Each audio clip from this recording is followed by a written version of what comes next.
Hello everyone, Vinita this side. I hope you all are fit and fine. So, after completing the reading portion from the chapter 2, The Sound of Music, now we are going to start the Shehnai of Bismillah Khan. This is the part 2 from the same chapter because already we have discussed about the complete story regarding Evelyn Glennie in part 1. So in part 2, Shehnai of Bismillah Khan. So class 9, chapter 2, part 2, the Shehnai of Bismillah Khan. So after reading the chapter, now I just want to give you some introduction of the chapter. The lesson is about Ustad Bismillah Khan. He was a renowned Shehnai player in India. He is a legend because he did something which has historical significance. He played the Shehnai on the day when India got independence on 15th August 1947 at the Red Fort before the Prime Minister of India. Pandit Jawaharlal Nehru gave his speech.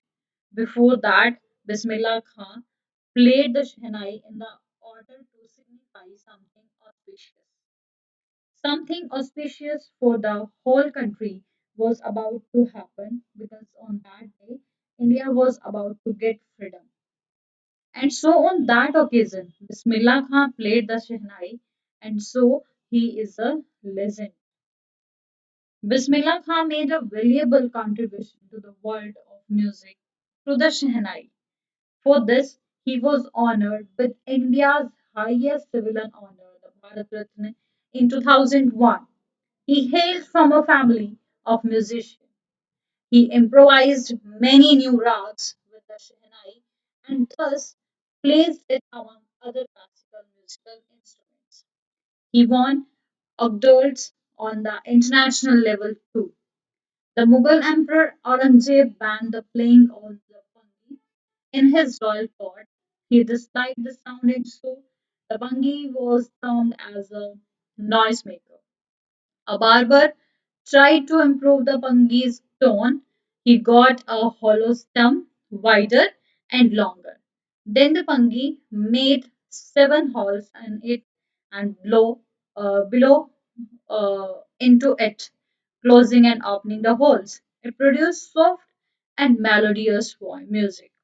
As this instrument had been developed by a barber called Nai in India and was played in the king's court called Shah, so the name of that instrument was as Shehnai. The Shehnai became a part of every auspicious occasion. It was a part of the group of 9 musical instruments that were played at the royal court. So I hope you have listened something and you get something. So now we are going to start a little bit summary of this part. Pungi was banned and then revived. पहले उसको उस पे प्रतिबंध लगाया गया पुंगी पे and then revived मतलब हो जाता है एक ओवर द एग्जिस्टेंस खत्म हो जाना किसी चीज का.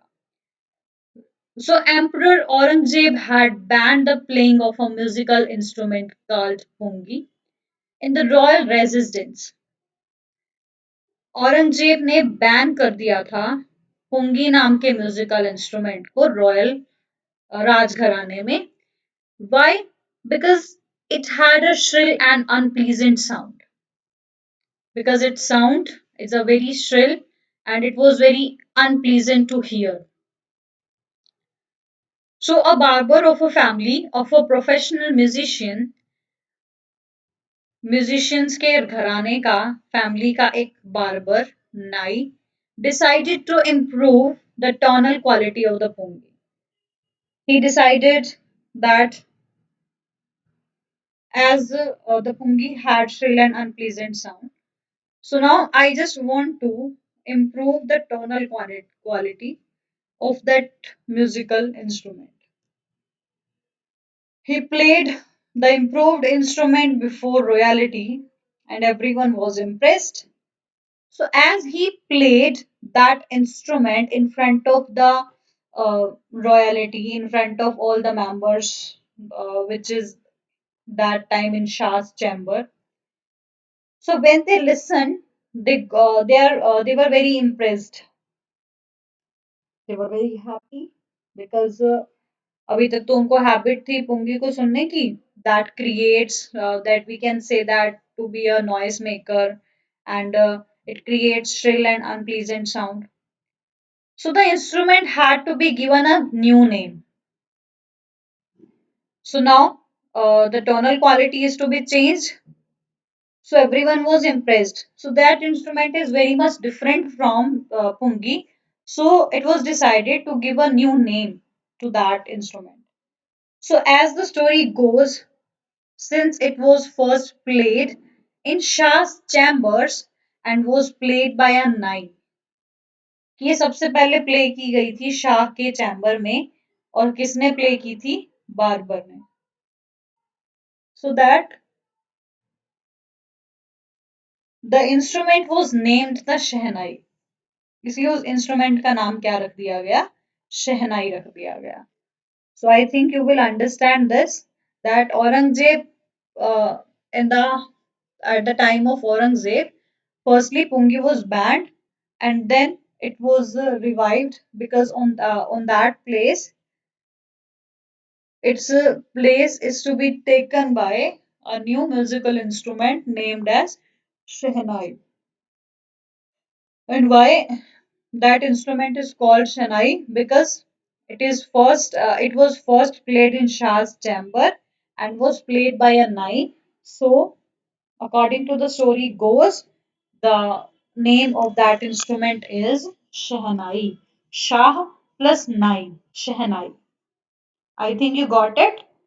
Nextly, Ustad Bismillah Khan brought Shehnai to the classical stage.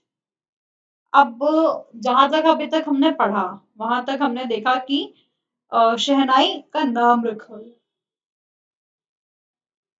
Now, who was the person who brought shehnai to the classical stage? जो शहनाई को classical stage पर लेकर आया.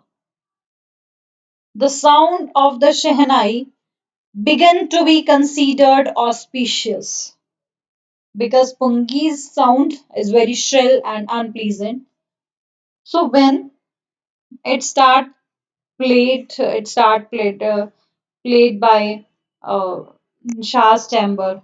So it was considered very auspicious because it's really create very melodious sound. So the sound of Shehnai began to be considered auspicious because it creates very peaceful environment. So इसलिए अब शहनाई की जो sound है उसको बहुत शुभ माना जाने लगा. And for this reason, it is still played in temples and is an indispensable component of any North Indian wedding. And for this reason only, because it began to be considered auspicious, it is still played in temples and in marriage ceremonies also. We can say that basically it is an important part of any North Indian wedding. In the past, the Shehnai was a part of Nobat, or traditional ensemble of 9 instruments found at royal court. भूतकाल में the Shehnai was part of the Nobat. वो नौबत का एक part थी और traditional और मतलब एक सांस्कृतिक चिन्ह था. वो 9 इंस्ट्रूमेंट जो रॉयल कोर्ट्स में बजाए जाते थे उनमें से वो एक थी. And the credit for this instrument onto the classical stage goes to Ustad Bismillah Khan. और ये क्रेडिट किसको जाता है उस इंस्ट्रूमेंट को इतनी ऊंचाई तक लेके आने का, उसको क्लासिकल स्टेज तक लेके जाने का जो क्रेडिट है, it was goes to Ustad Bismillah Khan. I think you will understand this. So the sound of Shanai began to be considered auspicious, and The credit for bringing this instrument onto the classical stage goes to credit goes to yes, Ustad Bismillah Khan. Okay.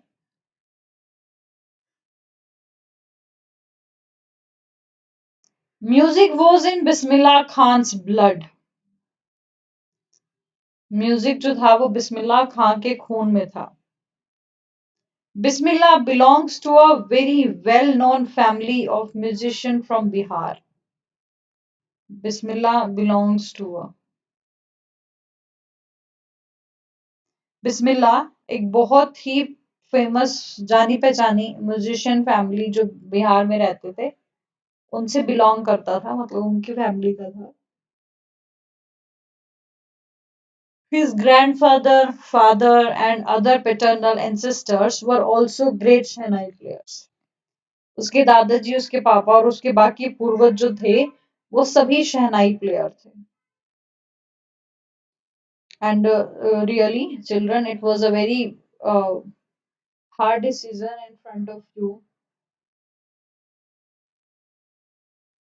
Okay, so that's why we called it. It belongs to a well-known family.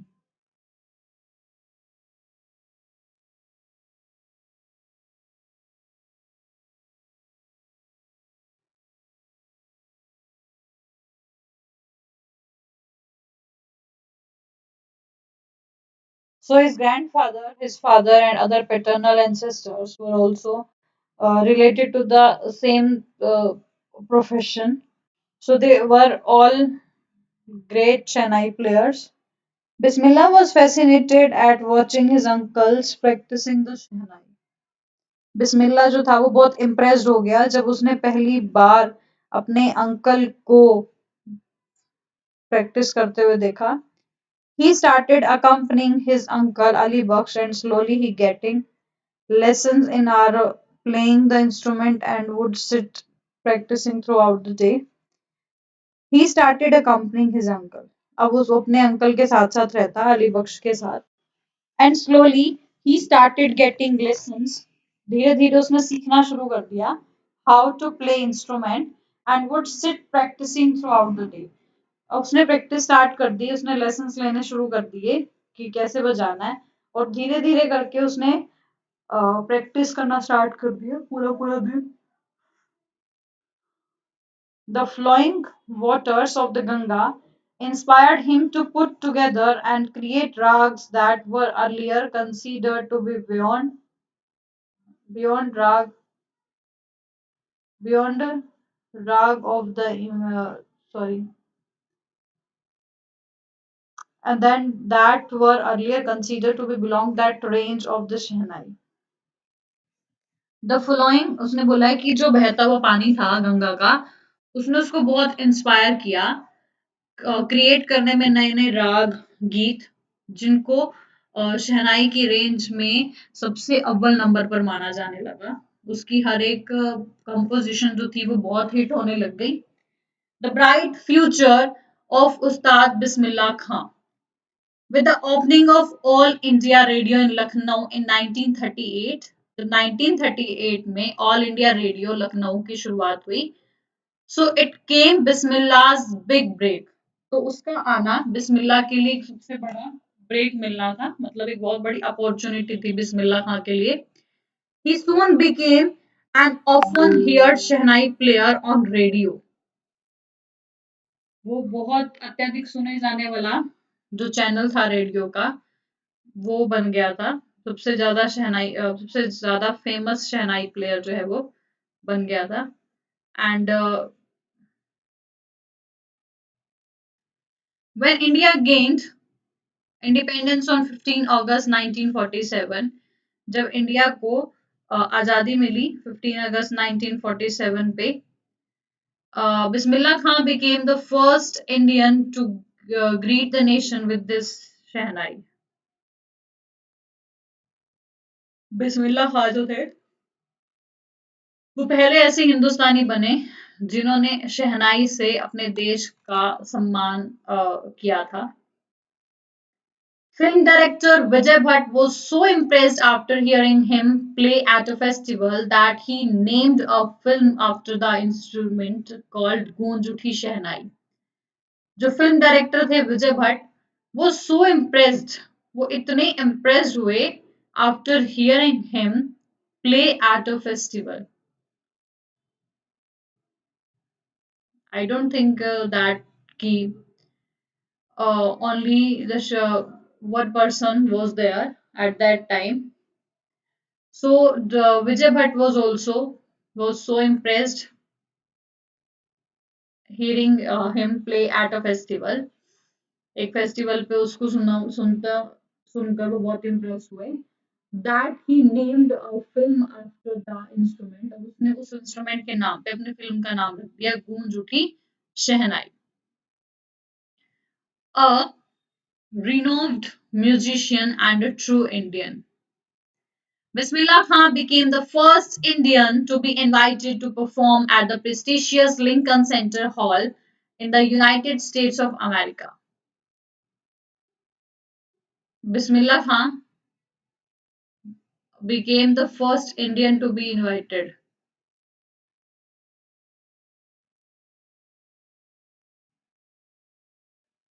Okay so उसको पहले ऐसे Indian थे जिनको perform करने के लिए प्रेस्टिशियस Lincoln centre hall में US America में बुलाया गया था. नेशनल अवार्ड्स उन्होंने बहुत सारे जीते लाइक पद्म श्री पद्म भूषण पद्म विभूषण बहुत सारे जीते. In 2001, Ustad Bismillah Khan was awarded India's highest civilian award, the Bharat Ratna. 2001 में उनको सबसे अत्यधिक लोकप्रिय नागरिकता अवार्ड भारत रत्न द्वारा सम्मानित किया गया. Despite traveling to many countries, he was exceedingly fond of Banaras and Gurgaon, and they remain for him the most wonderful towns of the country.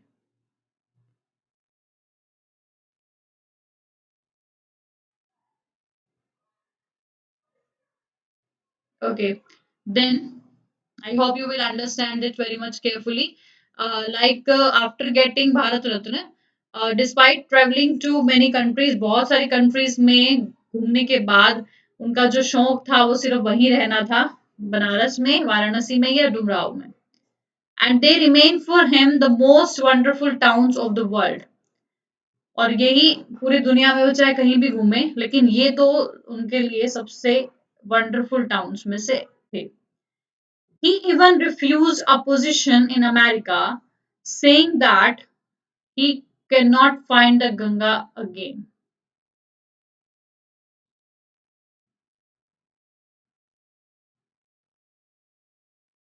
Okay, so he even refused a position in America. उसने America में हाथ आई एक बहुत बड़ी position को भी मना कर दिया that he cannot find the Ganga there क्योंकि वहां पर गंगा नहीं मिल सकती. Whenever he was traveling abroad, his heart kept itching for his homeland. कि मैं जब भी कभी भी ट्रेवल करता हूँ ना तो मुझे हमेशा अपने घर की ही याद जो है वो आती है इंस्टेड ऑफ डूइंग दैट कि नहीं कल कर लेंगे या कुछ ऐसा. Okay so when ever he was travelling abroad जब भी वो अब्रॉड जाते थे तो उनके दिल में एक उम्मीद होती थी कि वो अपने घर वापस बहुत जल्दी आएंगे. So what was the conclusion of the sound of music. In the chapter The Sound of Music illustrates how music binds people and is not limited to one person only.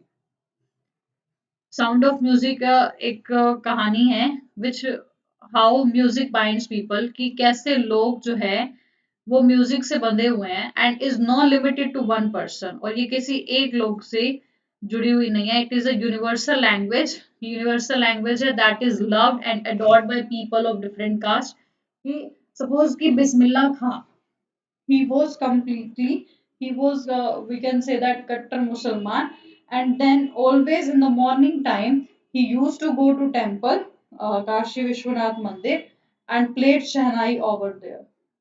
So it means the person is very loving and adoring by people of different caste, different creeds, different color and different race. I think you all will understand it.